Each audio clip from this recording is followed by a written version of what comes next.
It followed me home. I need to make something clear before I start.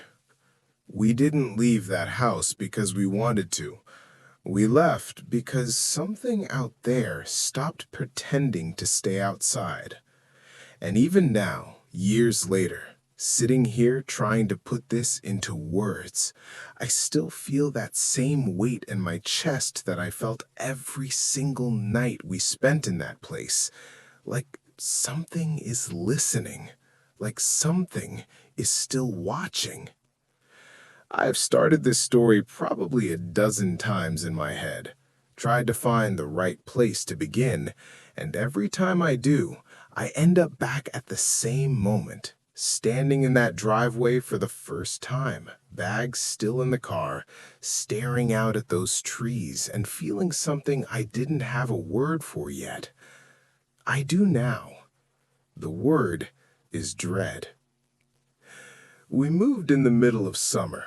My dad had been talking about leaving the city for years, one of those conversations that starts as a dream and slowly becomes a plan without you noticing. He wanted land. He wanted quiet. He wanted the kind of life where you could sit on a porch and hear nothing but wind. My mom wasn't as sure, but she loved him enough to try, and I was 15, so I didn't really get a vote. I remember the drive up.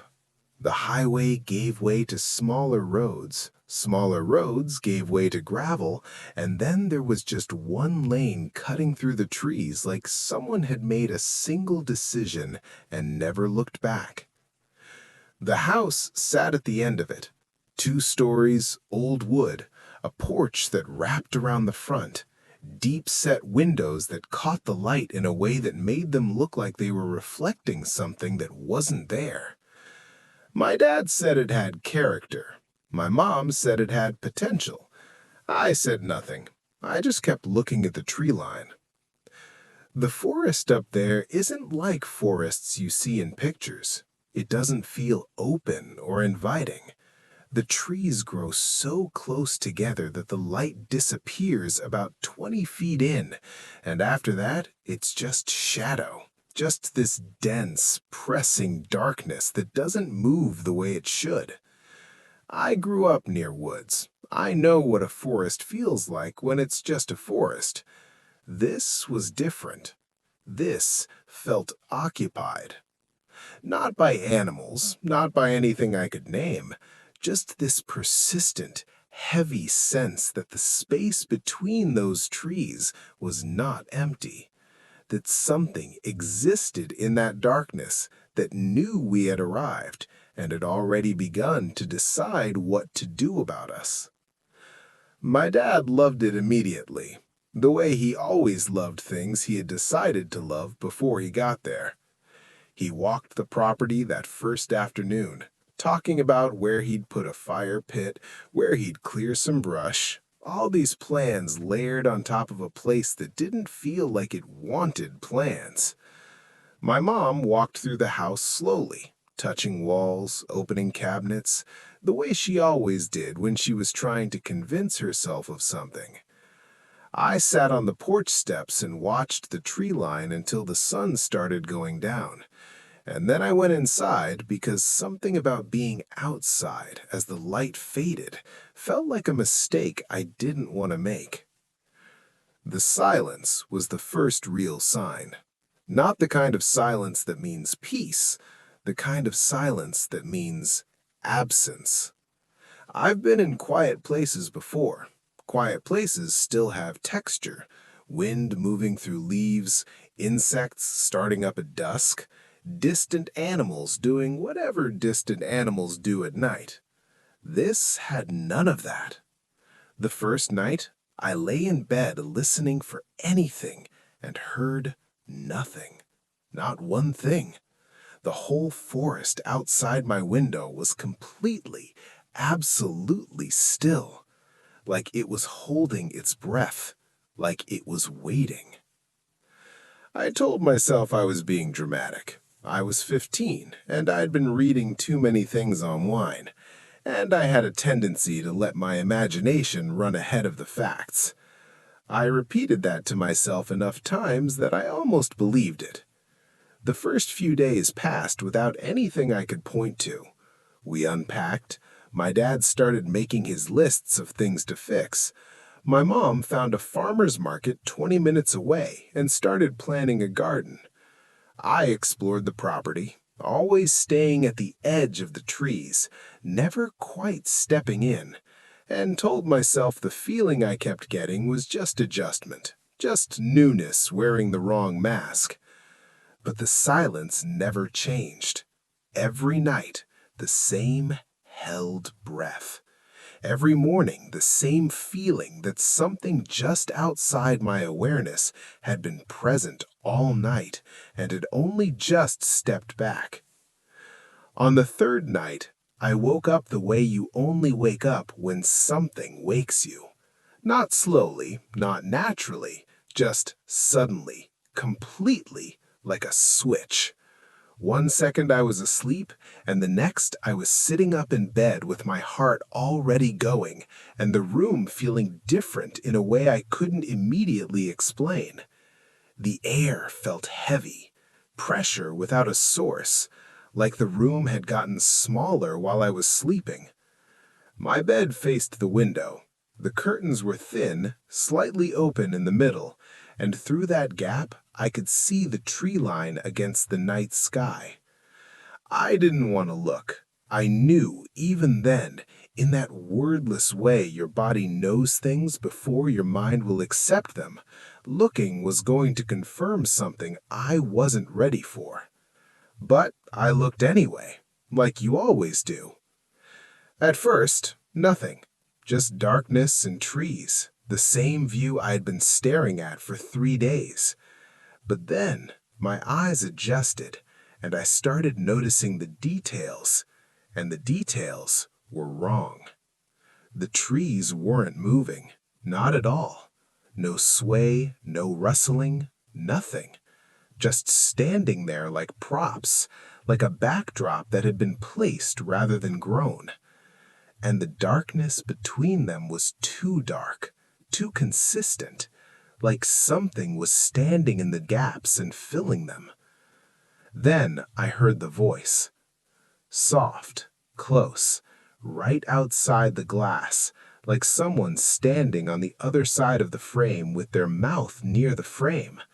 It said one word, just, "Hey," in my mom's voice, exactly my mom's voice.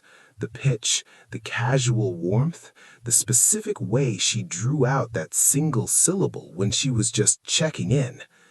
For a fraction of a second, my brain processed it as normal. Your mom is outside. She wants you. Open the window. That fraction of a second is the part that still scares me most when I think back on it. How close I came to just doing it. But something stopped me. Not a thought exactly, more like a sensation, like something cold moving through my chest, a wrongness that I felt before I understood it. The voice was right, but the timing was wrong. The context was wrong. My mom had no reason to be standing outside my window at whatever hour this was. And more than that, there was something about the voice itself, something underneath the accuracy of it, like the sound had been constructed rather than produced, like someone had listened to recordings of my mother and assembled the sounds in the right order without quite understanding what made them alive. It spoke again, still soft, still close. It asked me to open the window. Simple words, simple request, the kind of thing that would have been completely normal coming from my mom in any other situation. But I didn't move.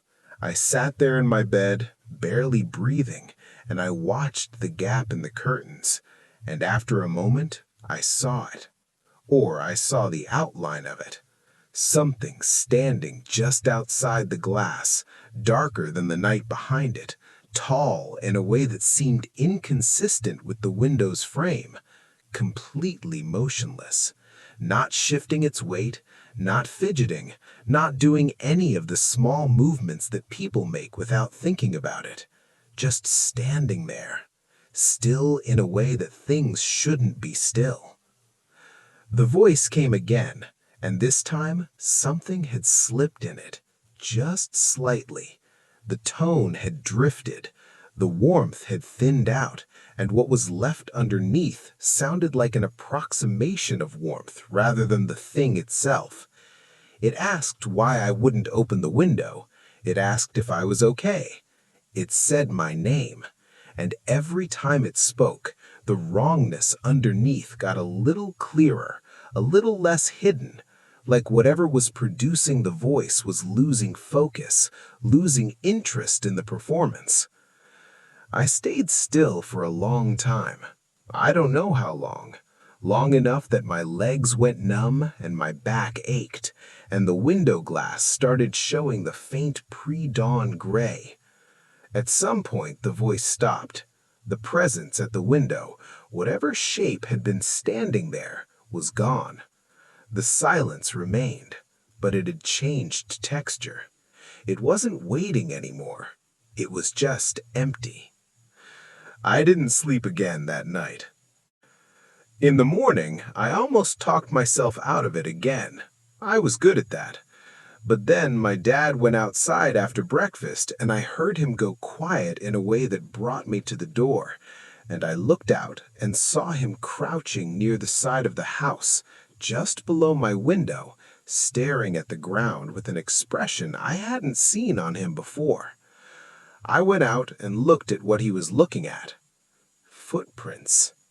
Bare feet, human-shaped, but stretched, the toes elongated, the arch too deep, the proportions slightly off in a way that made you look twice, then look away.